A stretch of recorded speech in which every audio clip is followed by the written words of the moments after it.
Good morning बच्चों, फिर से स्वागत है आपका बायोलॉजी की ऑनलाइन क्लासेज में।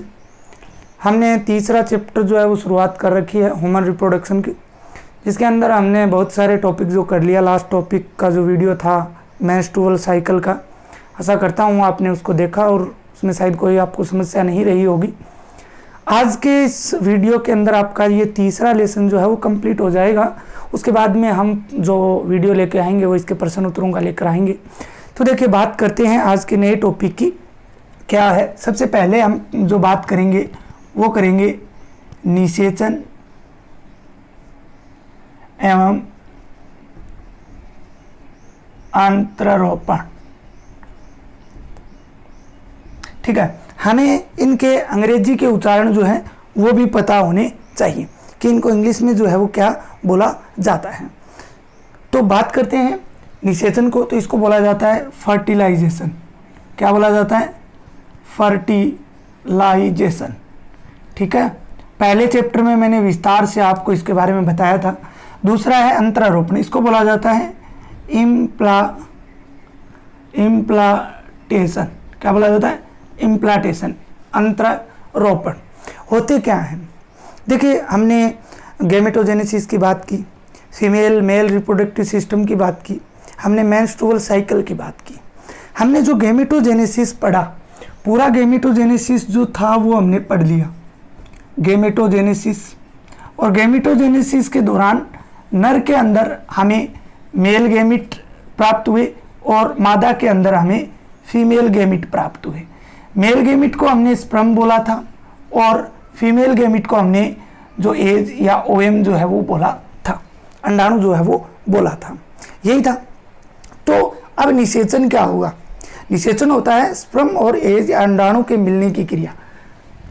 शुक्राणु और अंडाणु के मिलने की क्रिया को ही क्या कहा जाता है? निषेचन कहा जाता है। यह निषेचन की क्रिया होती है। एक शब्द आता है आपके इंसेमिनेशन। इंसेमिनेशन, इसको हिंदी में बोलते हैं वीर्यसेचन। क्या बोला जाता है? वीर्यसेचन। क्या होता है, देखिए, जब नर द्वारा संभोग की क्रिया की जाती है मादा के साथ, तो नर अपने शुक्राणुओं को मादा के योनि में छोड़ देता है या मादा के योनि भाग में उनको संकलित कर देता है। उस क्रिया को क्या बोला जाता है? वीर्यसेचन। वीर्य किसे कहा था हमने? सीमन की शुक्राणु और शुक्रीय प्लाज्मा। शुक्रीय प्लाज्मा कहाँ से आया था? प्रोस्टेट ग्रंथि और शुक्राशय ग्रंथि द्वारा। ठीक है, तो वो मिलकर शुक्राणु और शुक्रीय प्लाज्मा मिलकर किसका निर्माण किया था?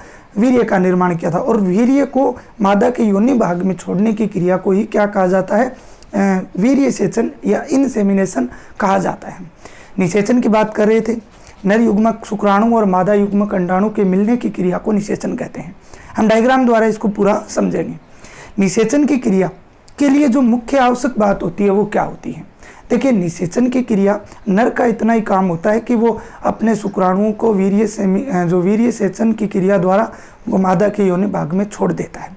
उसके बाद में नर का कोई काम नहीं होता, पूरा आगे का काम जो है वो मादा करती है।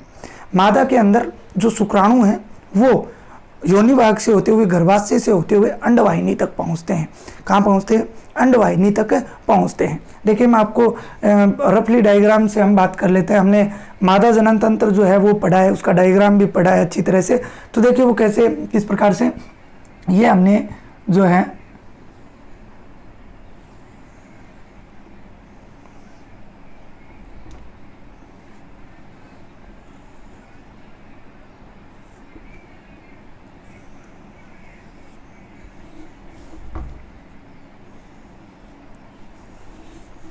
ठीक है, इस प्रकार की हमने संरचना जो है, एक मिनट बना देता हूँ। इस प्रकार की संरचना जो थी वो हमने बनाई थी। इस प्रकार की संरचना हमने बनाई थी। यहाँ पे हमने जो है अंडाशय बनाया था। ये फीमरी जो झालर था वो भाग था। ठीक है, तो देखिए एक तरफ वाला भाग ही मैंने बनाया है समझाने के लिए। ये कौन सा भाग था आपका? योनि भाग था, विजाइना जिसे बोला जाता है। ये कौन सा भाग था? गर्भाशय। कौन सा? ये गर्भाशय गिरवा। ठीक है, गर्भाशय। ठीक है, ये कौन सा भाग है? अंडवाहिनी का। ये किसका भाग है? तो ये कौन सा भाग हो गया हमारा, ये अंडवाहिनी वाला भाग जो है वो हो गया है। ठीक है, ये अंडाशय, ये क्या है, अंडाशय है। ठीक है, अंडवाहिनी में मैंने जो अंडवाहिनी होती है उसके अंदर हमने वहाँ पर भी पढ़ा था, यहाँ पर भी आपको मैं बता देता हूँ। अंडवाहिनी में एक संकीर्ण पथ होता है जिसे इस्थमस भी बोला जाता है। संकीर्ण पथ और उसके आगे वाला भाग को क्या बोला जाता है, एम्प्यूला जो है वो बोला जाता है। क्या बोला जाता है, एम्प्यूला जो है वो बोला जाता है। तो ये एम्प्यूला भाग है। यहाँ से अंडाणु, जैसे ही मादा के योनि भाग में शुक्राणुओं को त्यागा जाता है, वीर्य सेचन होता है, तो ये शुक्राणु इस प्रकार से गर्भाशय से गति करते हुए, देखिए मैंने आपको बताया था 20 से 30 करोड़ शुक्राणु एक बार संभोग क्रिया के दौरान त्यागे जाते हैं।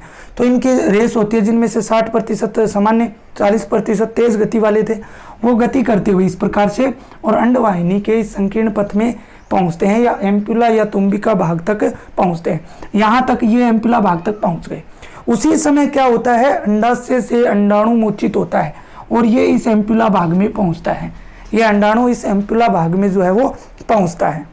तो यहाँ पे ध्यान देने वाली बात यही है कि निषेचन की क्रिया तभी होगी जब शुक्राणु, उसी जिस समय शुक्राणु अंडवाहिनी के एम्प्यूला भाग में पहुंचता है या एम्प्यूला और संकीर्ण पथ के बीच पहुंचता है, उसी समय अंडाणु, अंडाशय से अंडाणु भी इस भाग में पहुंचना चाहिए। और इस बात का सबूत यह है कि हर बार संभोग की क्रिया करने से क्या है, जो गर्भधारण महिला है वो नहीं कर सकती, क्योंकि हर बार संभोग की क्रिया से ये जरूरी नहीं है कि होई, वो इसी कारण से नहीं हो पाता है क्योंकि उसको राइट टाइम चाहिए। दोनों को जो है वो राइट टाइम, अंडाणु और शुक्राणु का मिलन जो है वो तभी हो पाएगा। तो ये इतनी बात आपको ध्यान में रखनी है। अब देखिए, अब महत्वपूर्ण बात आती है अंडाणु की संरचना। मैं आपको बना के दिखाता हूँ कि अंडाणु जो है उसके अंदर कितने शुक्राणु प्रवेश कर सकते हैं।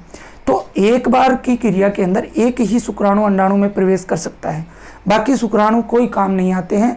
और इस काम के लिए क्या होता है, जो अंडाणु की भित्ति, अंडाणु की संरचना बनाकर दिखाता हूँ आपको। देखिए, ये अंडाणु की संरचना बनाता हूँ इस प्रकार से। ठीक है, ये अंडाणु की संरचना है।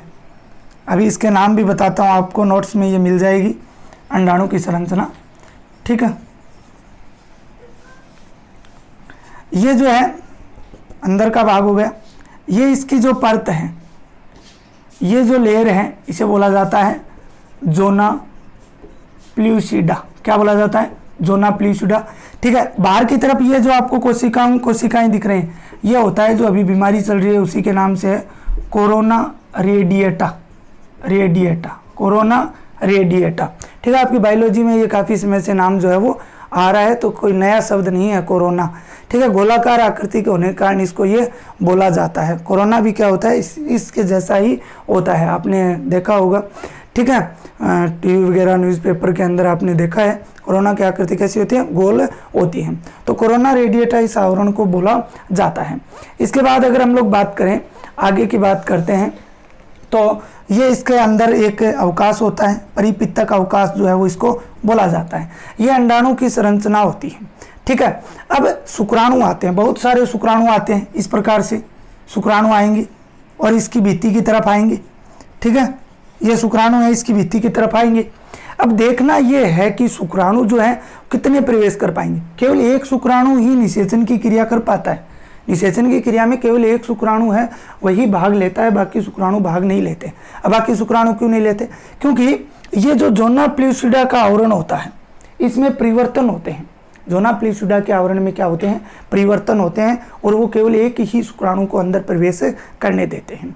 इस प्रकार निषेचन की क्रिया जो है वो संपन्न होती है। शुक्राणु अंडाणु में प्रवेश कर जाता है और नर युग्मक शुक्राणु और मादा युग्मक जो अंडाणु है वो आपस में मिल जाते हैं और निषेचन की क्रिया हो जाती है। निषेचन की क्रिया होने के बाद क्या होगा, निषेचन क्रिया के बाद में मान लीजिए यहाँ पे ये दोनों शुक्राणु और अंडाणु मिले, कहाँ पर होता है निषेचन, एम्प्यूला भाग में या तुम्बिका भाग में होता है। ध्यान रखना, निषेचन की क्रिया अंडवाहिनी के अंडवाहिनी मिल सकता है आपको, लेकिन अंडवाहिनी में कहाँ होती है, एम्प्यूला या तुम्बिका के अंदर होती है। तो ये बात भी आपको मोस्टली याद रखनी है। ओके, इसके बाद में बात करते हैं कि निषेचन होने के बाद में क्या होता है। देखिए, निषेचन की क्रिया के बाद में एक द्विगुणित संरचना बनती है। क्या बनती है, द्विगुणित संरचना का निर्माण होता है, क्योंकि जो युग्मक होते हैं वो क्या होते हैं, अगुणित होते हैं। युग्मक हमेशा ही क्या होते हैं, अगुणित होते हैं। तो कैसी संरचना बनती है, द्विगुणित संरचना जो है वो बनती है। जैसे मान लीजिए ये अंडाणु था और ये शुक्राणु था, प्लस किया हमने, तो यहाँ पे ये बात करते हैं, ये देखिए फर्टिलाइजेशन की क्रिया जो है वो हो गई है, ठीक है, निषेचन की क्रिया हो गई। इसके फलस्वरूप एक संरचना बनती है इस प्रकार से जो द्विगुणित होती है। ये तो क्या होते हैं, अगुणित होते हैं। और संरचना कैसी बनती है, द्विगुणित संरचना बनती है, मतलब गुणसूत्रों की संख्या उसमें 46 होगी। मानव की बात करें तो मानव में एक कोशिका में गुणसूत्रों की संख्या कितनी होती है, 46 होती है। लेकिन युग्मक जो होते हैं उनमें 23 होती है, ठीक है, 23 होती है। जिसके कारण मादा के लक्षण भी आते हैं और नर के लक्षण भी एक बनने वाले नए जीव के अंदर आते हैं या मानव के अंदर आते हैं। तो ये जाइगोट युग्मनज या इसको क्या बोला जाता है, जाइगोट। ध्यान से समझना, बिल्कुल ईजी है आगे की प्रोसेस। ये बनने के बाद में इसमें क्लीवेज विभाजन होते हैं। कौन सी विभाजन, क्लीवेज। क्लीवेज को बोला जाता है विदलन। और विदलन किसे कहते हैं ये भी ध्यान रख लेना, लगातार होने वाले समसूत्री विभाजनों को क्या कहा जाता है, विदलन कहा जाता है। क्रमागत रूप या लगातार होने वाले समसूत्री विभाजनों को क्या बोला जाता है, क्लीवेज बोला जाता है। तो समसूत्री विभाजन होंगे, होने से क्या होगी, एक कोशिका से दो कोशिका बनेगी, दो से फिर दोनों कोशिकाओं में फिर से विभाजन होगा, 4 कोशिकाएं बनेंगी, 4 में फिर से विभाजन होगा तो 8 कोशिकाएं बनेंगी। क्योंकि भाई एक में 1 से 2, 2 से 4, 4 से 8 और 8 से कितनी बनेगी, 16 कोशिकीय की अवस्था बनेगी। लास्ट में कितनी कोशिकीय की अवस्था बनेगी, 16 कोशिकीय की अवस्था। इस प्रकार से 2, 3, 4, 5, 6, 7, 8, 9, 10, 11, 12, 13, 14, 15। ये देखिए इस प्रकार से एक फुटबॉल जैसी संरचना आपके सामने बन जाती है जिसमें 16 कोशिकाएं उपस्थित होती हैं। इस कोशिका 16 कोशिकीय अवस्था को बोला जाता है मोरूला। 16 कोशिकीय अवस्था को क्या बोला जाता है, मोरूला, या फिर इसको हिंदी में बोलते हैं तुत्तक। क्या बोला जाता है, तुत्तक जो है वो इसको बोला जाता है। और इस क्रिया को बोला जाता है तुत्तक भवन या मोरूलेशन। युग्मनज से मोरूला या तुत्तक बनने की क्रिया को तुत्तक भवन या क्या बोला जाता है, मोरूलेशन जो है वो बोला जाता है। ओके, इसके बाद में बात करते हैं, ये मोरूला जो है बाद में गर्भाशय की ओर जाना, गर्भाशय में चला जाता है। किसकी ओर जाता है, गर्भाशय की ओर जाता है। गर्भाशय में जाता है, वैसे ही इसके अंदर क्या होगा, गर्भाशय ही द्रव्य प्रवेश करने लगेगा। कौन प्रवेश करने लगेगा, गर्भाशय द्रव्य जो है वो प्रवेश करने लगेगा। और गर्भाशय के अंदर जाएगा। अभी आपको मैंने संरचना दिखाई थी, तो गर्भाशय मान लीजिए यहाँ पे मैं वो बना भी देता हूँ फिर से।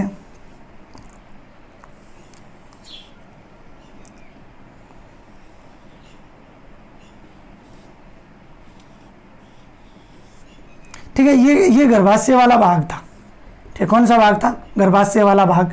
ठीक है, तो यहाँ से क्या है, अंडवाहिनी जो है उसके द्वारा ये गर्भाशय में आ जाएगा। ठीक है, 16 कोशिकीय अवस्था वाली मोरूला जो कोशिका है ये या मोरूला संरचना है वो इसके अंदर आ जाती है। आने के बाद में क्या होगा, इसमें ये गर्भाशय द्रव्य प्रवेश करेगा।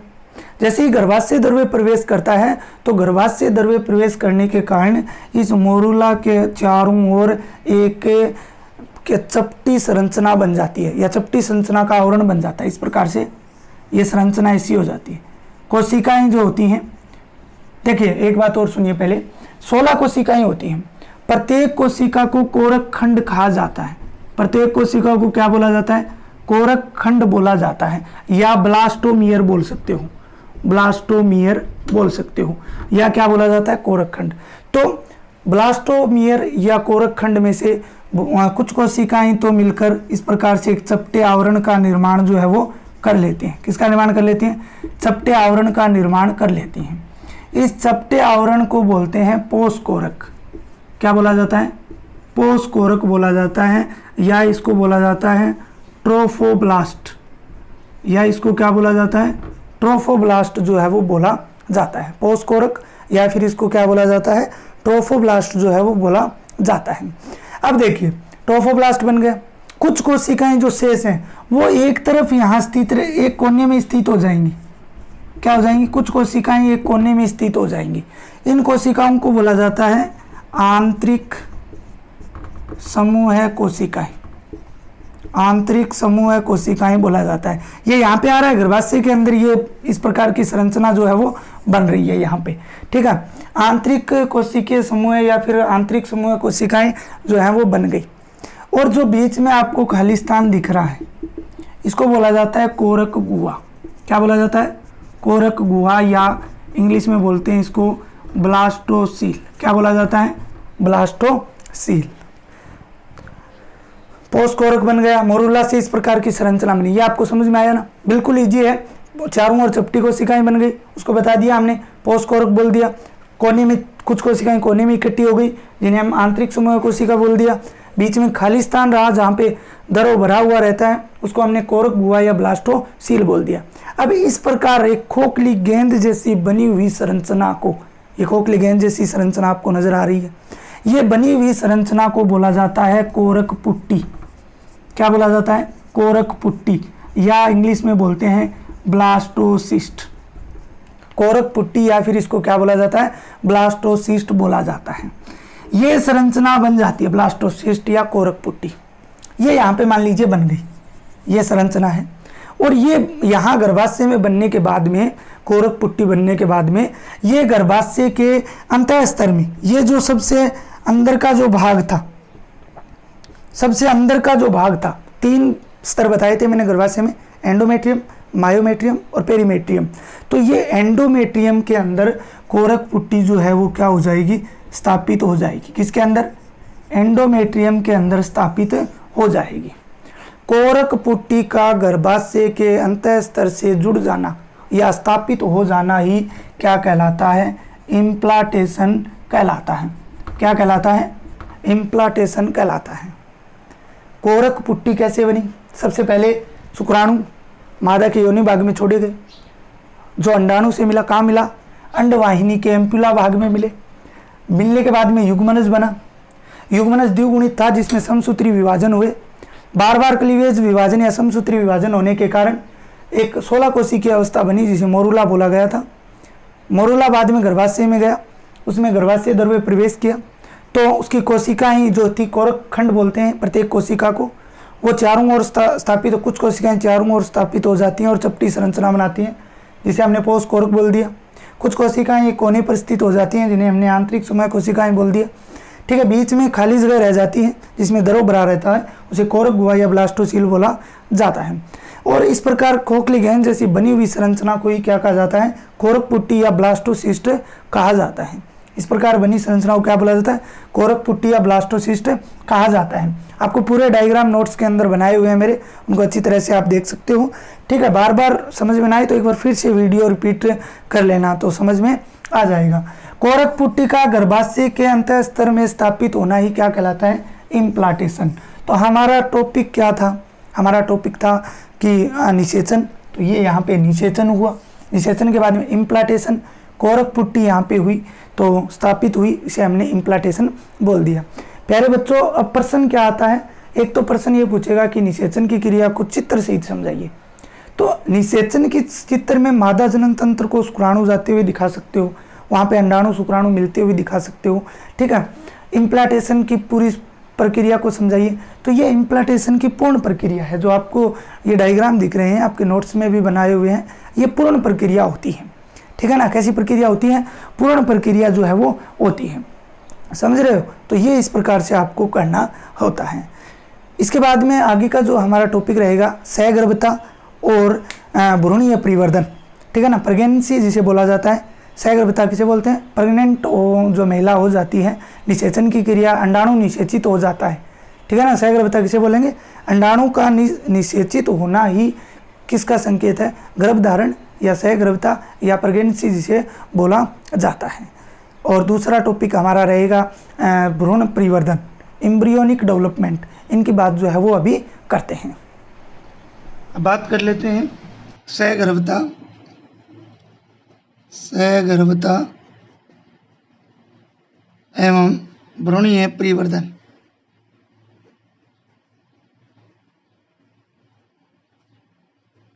भ्रूणीय परिवर्धन, सहगर्भता एवं भ्रूणीय परिवर्धन। सहगर्भता को इंग्लिश में बोला जाता है प्रेगनेंसी। क्या बोला जाता है? प्रेगनेंसी जो है वो बोला जाता है। और भ्रूणीय परिवर्तन क्या हो गया, एम्ब्रियोनिक डेवलपमेंट, एम्ब्रियोनिक डेवलपमेंट।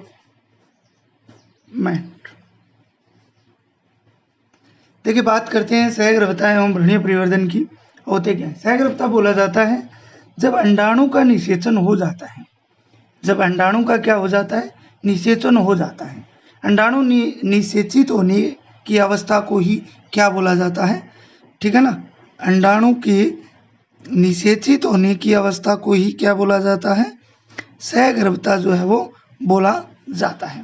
अर्थात हम लोग बोलते हैं कि महिला जो है वो प्रेग्नेंट हो गई है, ठीक है, तो वो कब बोलेंगे, जब अंडाणु क्या हो जाता है, शुक्राणु से मिलकर निषेचन की क्रिया पूर्ण कर लेता है और द्विगुणित जो जाइगोट है उसका निर्माण हो जाता है। द्विगुणित किसका निर्माण हो जाता है, जाइगोट का निर्माण हो जाता है। ये क्रिया कब होती है, जब कोरक पुट्टी, भाई ये क्रिया हो जाने की सहगर्भता हो गई तो इसकी अवधि जो रहती है वो कितने दिन रहती है, 9 महीने। मानव में अगर बात करें तो 9 महीने के अंदर ये क्रिया जो है वो पूर्ण होती है, ठीक है, कितने महीने के दिन, 9 महीनों में ये क्रिया जो है वो पूर्ण होती है। अर्थात पूर्ण भ्रूण का परिवर्धन कितने समय लेता है, 9 महीने जो है वो लेता है। इसमें होता क्या है, कोरक पुट्टी गर्भाशय के अंदर प्रवेश कर जाती है और जब कोरक पुट्टी गर्भाशय के अंदर प्रवेश करती है, कोरक पुट्टी किस में प्रवेश करती है, जो ब्लास्टोसिस्ट कोरक पुट्टी है वो गर्भाशय में प्रवेश कर जाती है, ठीक है। और गर्भाशय में प्रवेश करते ही क्या होगा, इस कोरक पुट्टी का जो ट्रोफोब्लास्ट था, पोष कोरक जो था, कौन था, पोष कोरक से एक अंगुली के समान उभार से निकलते हैं। जैसे मान लीजिए हमने कोरक पुट्टी इस प्रकार की बनाई थी, ये हमने कोरक पुट्टी अभी अभी पढ़ी है थोड़ी देर पहले, ठीक है। ये तो हो गया इसका ट्रोफोब्लास्ट, ट्रोफोब्लास्ट या पोष कोरक बोल सकते हो। ये आंतरिक समूह कोशिकाएं थी, ठीक है, ये जो ब्लास्टोसील थी वो थी, ये कोरक पुट्टी थी, ब्लास्टोसिस्ट, ठीक है। देखिए बात करते हैं कि जैसे ही गर्भाशय में ये कोरक पुट्टी प्रवेश करती है तब इस कोरक पुट्टी का जो ये ट्रोफोब्लास्ट होता है इससे अंगुली के समान उभार से बनते हैं। क्या बनते हैं, अंगुली के समान उभार से जो है वो बनते हैं और इन उभारों को बोला जाता है जरायु अंकुरक या कोरियोनिक विलाई। क्या बोला जाता है, जरायु अंकुरक, या बोल सकते हो इंग्लिश में अगर बात करें तो कोरियोनिक विलाई। क्या बोल सकते हो, कोरियोनिक विलाई जो है वो इनको बोला जा सकता है। इसके बाद अगर बात करें तो ये कोरियोनिक विलाई जो है या ये गर्भाशय के अंदर जाकर क्या हो जाता है, रोपित हो जाता है, इसे हमने इम्प्लांटेशन बोला था। क्या बोला था, इम्प्लांटेशन या फिर अंतरोपण जो है वो बोला था। इसके बाद हम बात करते हैं मातृक, जो मादा है मातृक, और ये जो है अब अपना निर्माण करना शुरू कर देता है, भ्रूणीय उत्तक। इनके बीच में इन दोनों को जोड़े रखती है, माँ जो होती है, मादा जो होती है उसको और भ्रूणीय उत्तक को, इनको आपस में एक अस्थायी संरचना जो है वो जोड़े रखती है जिसे हम लोग अपरा कहते हैं। क्या बोलते हैं, अपरा, या इसे प्लेसेंटा जो है वो बोला जाता है। इंग्लिश में क्या बोला जाता है, प्लेसेंटा बोला जाता है और हिंदी में इसे क्या बोला जाता है, अपरा कहा जाता है। अब अपरा के कार्यों की बात कर लेते हैं, कई बार पूछ लिए जाते हैं कि अपरा के क्या काम होते हैं। तो ये भ्रूण को पोषण प्रदान करती है, इसके अलावा भ्रूण को ऑक्सीजन की पूर्ति करवाती है, इसके अलावा इसी के माध्यम से जो भ्रूण के अंदर, इम्ब्रियो के अंदर जो अगर बात करें जो उत्सर्जी पदार्थ हैं, एक्सक्रीटरी जो भी कंपाउंड्स हैं उनको बाहर करने का काम करती है। इसके अलावा प्लेसेंटा जो है वो अंतःस्रावी ऊतकों का कार्य भी करती है। किसका कार्य करती है, अंतःस्रावी ऊतकों का कार्य भी करती है। इसके अलावा अगर बात करें तो अपरा के द्वारा अनेकों हार्मोनों का स्रावन भी किया जाता है। जैसे बात करें तो मुख्य रूप से HCG और एक होता है HPL, एक होता है एस्ट्रोजन, एक होता है प्रोजेस्टेरोन। इन हार्मोनों का स्रावन भी जो है वो किया जाता है। HCG की अगर बात करें पूरे नाम की, तो इसका पूरा नाम जो होता है वो होता है ह्यूमन कोरियोनिक गोनेडोट्रोपिन। ठीक है, ह्यूमन कोरियोनिक गोनेडोट्रोपिन अर्थात मानव जरायु गोनेडोट्रोपिन इसका पूरा नाम होता है। एक होता है HPL, इसका पूरा नाम होता है ह्यूमन प्लेसेंटल लैक्टोजन अर्थात मानव अपरा लैक्टोजन इसको बोला जाता है। एस्ट्रोजन प्रोजेस्टेरोन आपको बताइए, इन हार्मोनों का भी इसके द्वारा क्या किया जाता है, उत्पादन जो है वो किया जाता है। इसके अलावा आपको बता देता हूँ, जब सहगर्भता 9 महीने पूर्ण हो जाते हैं या 9 महीने के अंतिम दौर की ओर होती है, तब इसके द्वारा जो मादा का अंडाशय है उसके द्वारा एक अन्य हार्मोन का स्रावन किया जाता है, जिसे रिलैक्सिन हार्मोन बोला जाता है। कौन सा हार्मोन बोला जाता है? रिलैक्सिन हार्मोन जो है वो कहा जाता है। और ये रिलैक्सिन हार्मोन जो होता है, ये हम आगे पढ़ेंगे प्रसव की क्रिया, वो प्रसव की क्रिया कराने या प्रसव की क्रिया को क्या बनाता है? सरल। प्रसव किसे बोला जाता है? बच्चे को जन्म देने की क्रिया को ही क्या कहा जाता है? प्रसव जो है वो कहा जाता है। इसके अलावा एक बात आपको महत्वपूर्ण बात बता देता हूँ, वो महत्वपूर्ण बात ये है कि जो हमने ये हार्मोन पढ़े HCG, HPL, ठीक है, इसके अलावा रिलैक्सिन, ये हार्मोन जो है ये जब मादा गर्भवती होती है या सहगर्भता धारण किए हुए होती है, तभी क्या है, मादा के द्वारा उत्पादित किए जाते हैं, अन्यथा नहीं किए जाते हैं। तो ये बात आपको ध्यान में रखनी है। इसके अलावा बात करें तो आंतरिक कोशिकीय समूह की वे कोशिकाएं जिनमें पूर्व भ्रूण निर्माण या अंग निर्माण की पूर्ण क्षमता पाई जाती है, उन्हें स्टेम सेल्स बोला जाता है। क्या बोला जाता है? स्टेम सेल्स जो है उनको कहा जाता है, जिनमें पूर्ण क्षमता जो है वो पहले से ही पाई जाती है। कौन सी कोशिकाएं? जो आंतरिक कोशिकीय समूह की कोशिकाएं होती हैं, उनके अंदर अगर भ्रूण निर्माण की क्रिया की पूर्ण क्षमता अगर पहले से ही पाई जाती है, तो उन्हें क्या बोलेंगे? स्टेम सेल्स जो है वो कहा जाता है। अब बात करते हैं तो कोरक पुट्टी या ब्लास्टोसिस्ट जो है वो बनने के बाद में आंतरिक कोशिकीय समूह की कोशिकाएं विभेदित हो जाती हैं। ये कोशिकाएं जो है ना, अंदर की वाली कोशिकाएं, ये विभेदित होती हैं और 3 जनन स्तर बनाती हैं।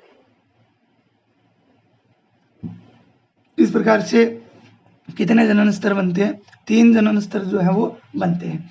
सबसे बाहर वाले स्तर को बोला जाता है एक्टोड्रम, बीच वाले को बोला जाता है मीजोड्रम और सबसे अंदर वाले को बोला जाता है एंडोड्रम।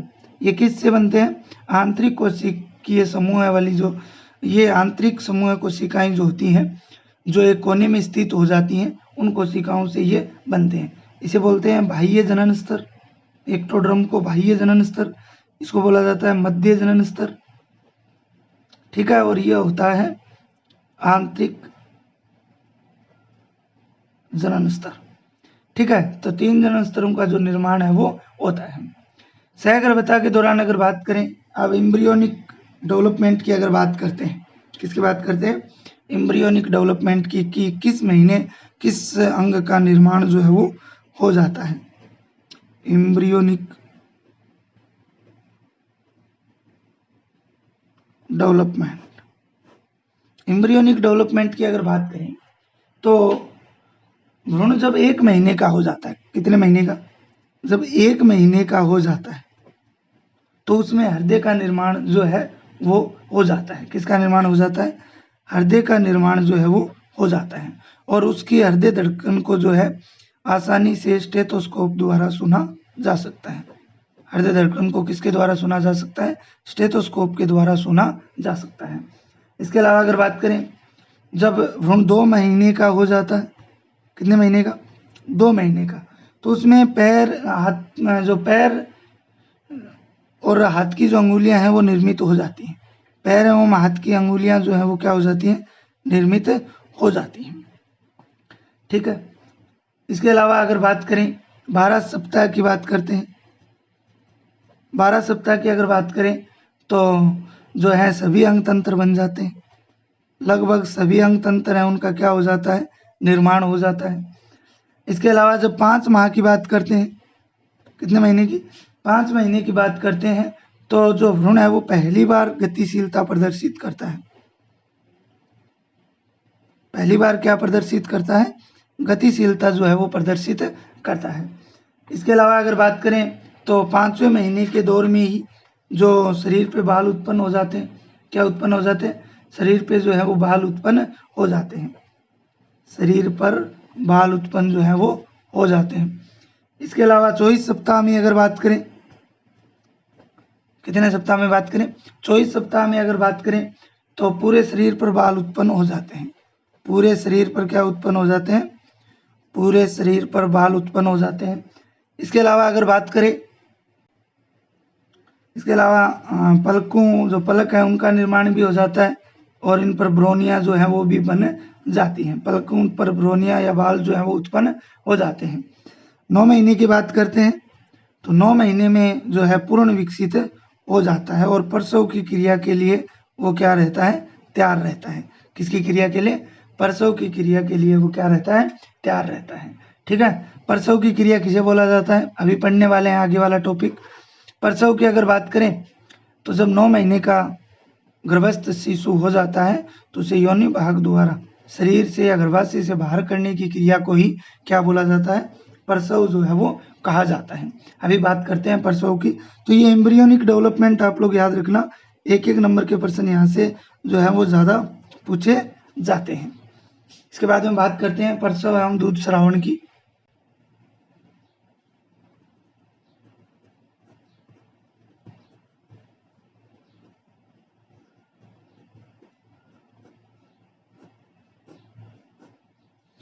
प्रसव एवं दूध श्रावण की बात करते हैं तो देखिए प्रसव की क्रिया तो मैंने बता दी। जब एम्ब्रियो जो है जब 9 महीने का पूर्ण हो जाता है तो उसे जो गर्भाशय है वो बाहर की ओर योनि भाग से, पहले गर्भाशय और गर्भाशय से योनि भाग से बाद में उसको क्या कर दिया जाता है, बाहर जो है वो कर दिया जाता है। ठीक है। क्या कर दिया जाता है, बाहर जो है वो कर दिया जाता है। यूटेरस से होता हुआ, विजाइना से होता हुआ वो शरीर से क्या हो जाता है, बाहर हो जाता है। शरीर से क्या हो जाता है, बाहर हो जाता है और एक नवजात शिशु जो है वो जन्म लेता है। इस क्रिया को क्या बोला जाता है, प्रसव बोला जाता है। इस क्रिया को क्या बोला जाता है, प्रसव जो है वो बोला जाता है। जब भ्रूण 9 महीने का हो जाता है, अब बात करते हैं कि इसकी प्रोसेस क्या होती है, कि कैसे ये 9 महीने होने के बाद में ये क्रिया जो है वो होती है। जब देखिए 9th मंथ का हो जाता है या 9 महीने का हो जाता है, उस समय क्या होता है, गर्भाशय जो होता है, गर्भाशय से संकेत जो है वो पीयूष ग्रंथि में पहुंचते हैं। गर्भाशय से संकेत किस में पहुंचते हैं, पीयूष ग्रंथि या मास्टर ग्लैंड के अंदर पहुंचते हैं और पीयूष ग्रंथि में पहुंचते हैं और पीयूष ग्रंथि एक हार्मोन का स्रावन करती है जिसे बोला जाता है ऑक्सीटोसिन। क्या बोला जाता है, ऑक्सीटोसिन। जैसे ही गर्भस्थ शिशु को 9 महीने कंप्लीट हो जाते हैं तो ये गर्भाशय संकेत भेजता है पीयूष ग्रंथि को, जो मास्टर ग्लैंड होती है, और इसके पास सूचना पहुंचते ही ये किस हार्मोन का स्रावन करेगी, ऑक्सीटोसिन हार्मोन का स्रावन जो है वो करती है। और ये हार्मोन गर्भाशय की पेशियों में पहुंचता है और पेशियों को संकुचित कर देता है। पेशियों को क्या करता है, संकुचित करता है। कहाँ पहुंचता है ये हार्मोन, गर्भाशय की पेशियों में पहुंचता है और पेशियों को क्या कर देता है, संकुचित। ठीक है, संकुचन के लिए प्रेरित करता है, संकुचित करता है। इस संकुचित होने की क्रिया को बोला जाता है गर्भ उत्क्षेपण प्रतिव्रत, और इस शब्द को रट लेना, परीक्षा में बहुत बार पूछा गया है, गर्भ उत्क्षेपण प्रतिव्रत। ठीक है। तो किसे बोलेंगे कि जब 9 महीने का भ्रूण हुआ, गर्भाशय ने संकेत पीयूष ग्रंथि को दिए, पीयूष ग्रंथि के द्वारा ऑक्सीटोसिन हार्मोन का स्राव किया गया, जो गर्भाशय की पेशियों को संकुचित करने के लिए प्रेरित करता है, इसी क्रिया को क्या बोला जाता है? गर्भ उत्क्षेपण प्रतिवर्त जो है वो कहा जाता है। ठीक है, अब बात करते हैं इस हार्मोन का कार्य, ऑक्सीटोसिन हार्मोन का कार्य। तो ये गर्भाशयों की पेशियों को क्या करता है? संकुचन। गर्भाशय की पेशियों को क्या करने का काम करता है? संकुचन करने का जो कार्य है वो करता है। ठीक है, दूसरा टॉपिक है दूध स्रावण। देखिए, दूध स्रावण की अगर बात करते हैं तो हमने फीमेल रिप्रोडक्टिव सिस्टम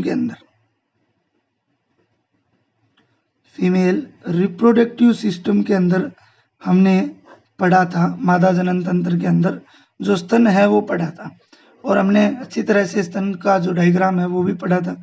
एक जोड़ी स्तन जो है वो मादा स्तनधारियों के अंदर पाए जाते हैं, नर स्तनधारियों में भी होते हैं, लेकिन उनमें क्या होते हैं? निष्क्रिय होते हैं। तो उनके द्वारा दूध का स्रावण होता है, उसी को क्या बोला जाता है? दूध स्रावण, या फिर आप लोग बोल सकते हो लोक्टेशन, इसको बोल सकते हो। ठीक है, दूध ग्रंथि से दूध स्रावण होने की क्रिया को हम लोग क्या बोलेंगे? दूध स्रावण जो है वो कहेंगे। ठीक है, प्रसव के दौरान पीयूष ग्रंथि द्वारा एक अन्य हार्मोन का स्रावण किया जाता है। पीयूष ग्रंथि द्वारा एक अन्य हार्मोन, ठीक है ना, जिसका नाम होता है प्रोलेक्टिन। हार्मोन का क्या नाम है? प्रोलेक्टिन। इसको भी रट लेना, ये भी बहुत ही इंपॉर्टेंट है। ऑक्सीटोसिन प्रसव की क्रिया के लिए, रिलैक्सिन भी प्रसव की क्रिया के लिए, प्रोलेक्टिन ये जैसे ही प्रसव की क्रिया होती है तब दूध स्रावण को प्रेरित करता है। किसको प्रेरित करता है? दूध स्रावण को प्रेरित जो है वो करता है। ये किसका काम करता है? दूध स्रावण को प्रेरित करने का काम जो है वो करता है। ठीक है, इसके बाद में अगर बात करें तो माता के द्वारा जैसे ही प्रसव की क्रिया होती है और शिशु जब पहली बार दूध पीता है, पहली बार जब दूध को ग्रहण करता है, तो उस मादा के स्तनों से आए हुए पहली बार जो दूध आता है उसको खीस बोल सकते हो, या उसको कोलेस्ट्रोम बोल सकते हो, या उसको क्या बोला जाता है? कोलेस्ट्रोम, या उसको प्रथम स्तन्य भी बोला जाता है। तो ये आप तीनों शब्द जो है वो याद रखना, तीनों बार बार परीक्षा के अंदर रिपीट होते हैं। पहली बार जब प्रसव की क्रिया हो जाती है, पीयूष ग्रंथि द्वारा प्रोलेक्टिन हार्मोन स्रावित किया जाता है, तो दूध स्रावण को प्रेरित करता है, जिससे दूध जो स्रावित होता है, और शिशु के द्वारा जो निपल्स होते हैं, चूचक या स्तनाकर जिन्हें बोला जाता है, उनके माध्यम से जो है दूध का जो है दूध को ग्रहण किया जाता है। तो पहली बार आए हुए दूध को क्या बोला जाता है? खीस या कोलेस्ट्रोम या प्रथम स्तन्य जो है वो कहा जाता है। इसके बाद हम बात करते हैं तो डॉक्टर भी गर्भवती महिला होती है प्रसव की क्रिया के बाद में, जैसे नवजात शिशु जन्म लेता है तो उस महिला को ये राय देता है कि कुछ महीने तक अपने शिशु को अपना ही दूध पिलाए। वो ऐसा इसलिए करता है क्योंकि इस खीस या कोलेस्ट्रोम या प्रथम स्तन्य में या मादा के उस जो दूध है कुछ महीनों तक, मान लीजिए 6 महीने तक जो दूध आता है, उसमें एक प्रतिरक्षी पाई जाती है, जिसे IgA इम्यूनोग्लोबिन जो अल्फा है, ठीक है, ये पाई जाती है, इम्यूनोग्लोबिन अल्फा। ठीक है, इम्यूनोग्लोबिन या IgA जो होती है ये पाई जाती है, जो शिशु को किससे बचाती है? सूक्ष्म जीवों से बचाती है। किससे बचाती है? सूक्ष्म जीवों से जो है वो इसको बचाती है। यह भी कई बार पूछा गया है, मादा के दूध में कौन सी प्रतिरक्षी पाई जाती है? तो IgA क्या काम करती है? सूक्ष्म जीवों से शिशु की क्या करती है? सुरक्षा करती है। तो प्यारे बच्चों, इस प्रकार से आपका जो 3 नंबर लेसन था ये भी आज कंप्लीट हो गया इस वीडियो के अंदर। ठीक है, अब इस चैप्टर का एक जो आपके क्वेश्चंस हैं उनका वीडियो मैं लेकर आऊँगा, और उसके बाद अगर हम लोग बात करें तो हम लोग इस यूनिट का लास्ट चैप्टर जो है 4 नंबर उसकी बात है परसों से करेंगे। तो आज के लिए इतना ही, धन्यवाद।